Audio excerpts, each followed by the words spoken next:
طہارت اور پاکیزگی کے حوالے سے؟ عام طور پر یہ ایک نفسیاتی مسئلہ بن جاتا ہے جی طہارت کا مسئلہ، اور بہت سارے ہمارے اسٹوڈنٹس اور ایسے احباب ہیں جی جنہیں ہم نے اس حوالے سے بہت کلیئر کیا ہے ہاں کہ اصل جو طہارت ہے وہ طہارت ہے انسان کی حسی اور اس کی قلبی اور ذہنی. ٹھیک ہے ایک مومن کے بارے میں حدیث شریف میں آتا ہے کہ مومن ناپاک نہیں ہوتا، صحیح ہوتا ہی نہیں ہے ناپاک. مطلب اور دوسری طرف مشرک کے بارے میں قرآن کیا کہتا ہے کہ ان المشرکون نجس، مشرک ناپاک ہے. یعنی اگر کوئی مشرک اپنا عقیدہ نہیں بدلتا اور وہ آب زمزم سے غسل بھی کر لیتا ہے تب بھی وہ ناپاک ہی رہتا ہے.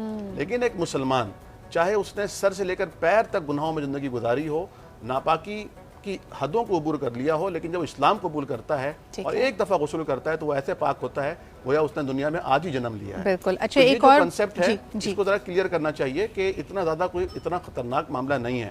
اگر آپ کو 100% شیور ہے کہ کوئی گندی چیٹ آپ کے اوپر نہیں آئی ہے تو آپ کو نہ کپڑے بدلنے کی ضرورت ہے، نہ آپ کو خود نہانے کی ضرورت ہے.